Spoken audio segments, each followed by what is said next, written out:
So I didn't tell Summer. Stacy already put Remy in the bed, and he didn't have. And Gosh, how would it go?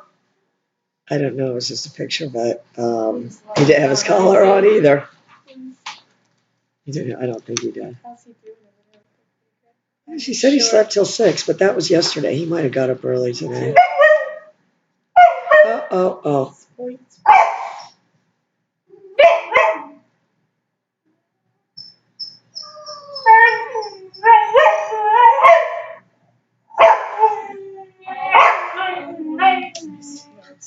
No collar.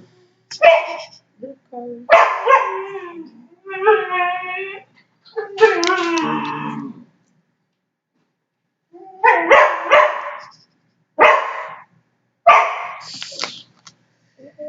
Anyway, so he's gonna have to come back to school soon. That's all I can say. He's gonna have to come back to school.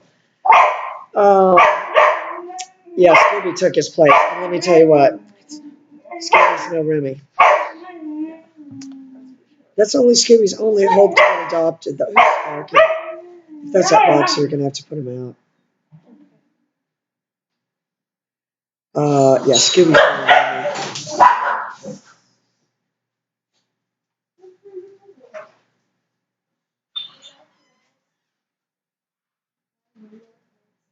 Anyway, we're just going to go do a few little short videos because I've been getting, we can't have Mark complaining about my too much content. All I have to do is just start threatening to close the account again. The videos to him are sort of this sort of thing running in the background, He kind of knows what I do, so he could he's probably listening into it in between while the dogs are doing marks. No, he's just listening to it on his phone, and here's me what I'm saying. Then if he hears me saying something kooky, then he looks to see what is she doing. At least I say I make this stuff up, but I do see where it has practical application.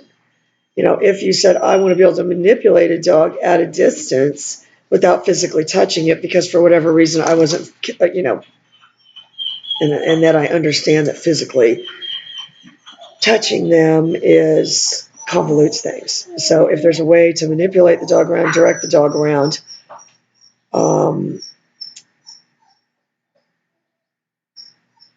then this is that. So anyway, I think what else is going on?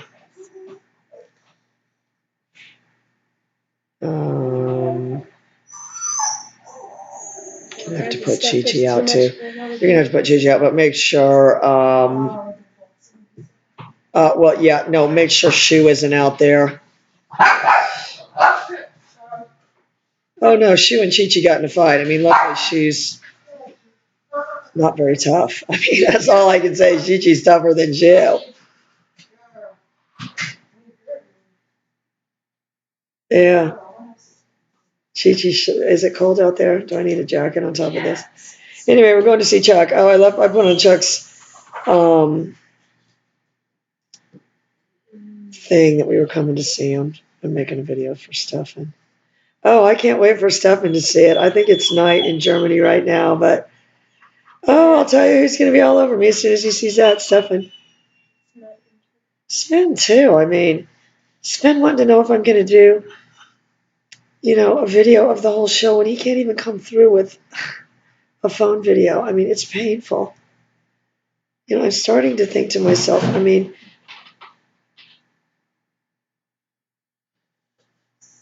you ask someone to do something that really doesn't have any monetary requirement.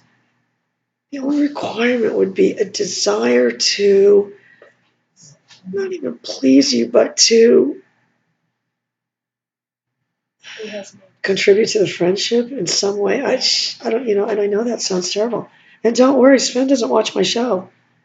I won't friend him on Facebook. And he knows that. I'm not that, yeah, I am a pushover, but not that much. I mean, he went to see Brian Fallon. I mean, he knows I have Brian Fallon's whole catalog. Then he sits there and tries to tell me, oh, I like this song by Brian Fallon. Well, Who cares? I have the whole catalog. I mean, So then he tells me he's going to see him. Who cares? You just like been like one song the guy sings. I know the whole catalog. My husband. So then he claims he's going to get me something at the show, which I don't even care. I definitely don't set people up for failure that way and say, oh, well, you said you were going to give me something. Yeah. So I didn't say anything. And then he makes it a point to tell me that he talked to Brian Fallon. Who cares? You should have let like the super fans talk to him. Like that. Like if we go see, well,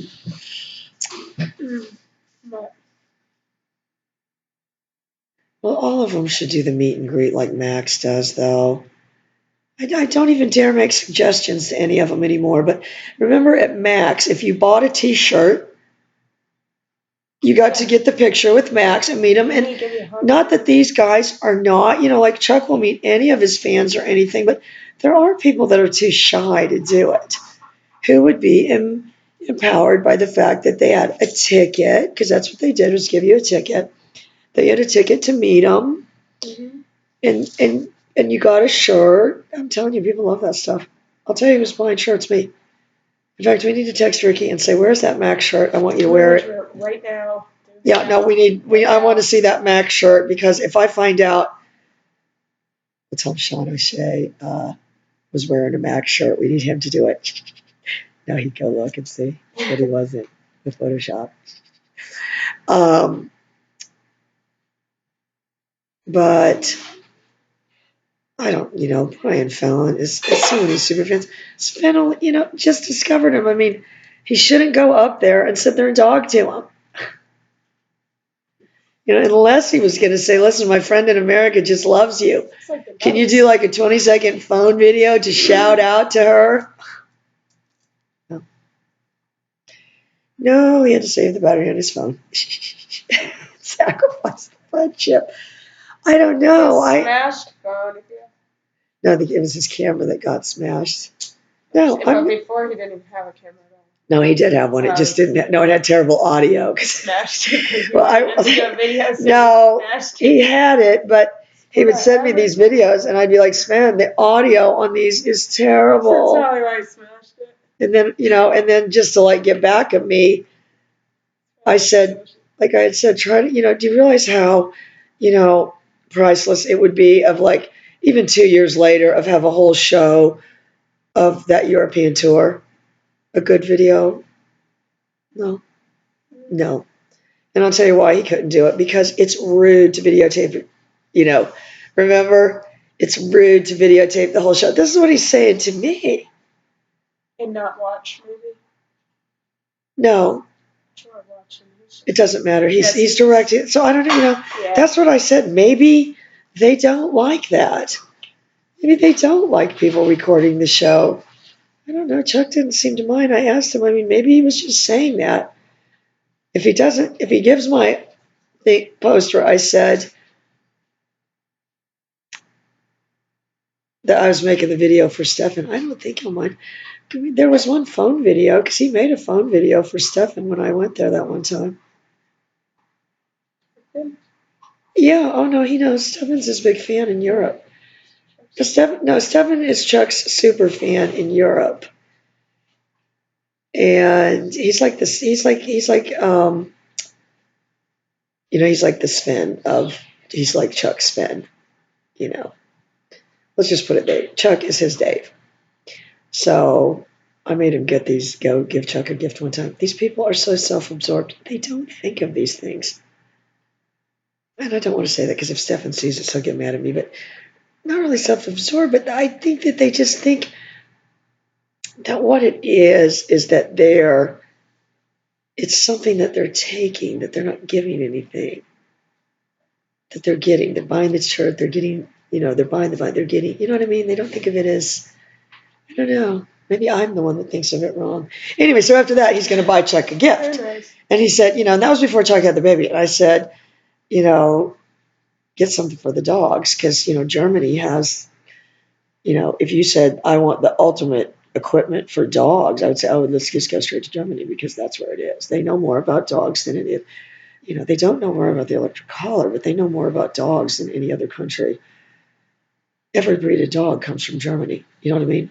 Dachshund, Schnauzer, Poodle, Rottweiler, German Shepherd, German Shorthair Pointer, Weimaraner. The list goes on. And yes, those names don't have a bit of a German sound to you?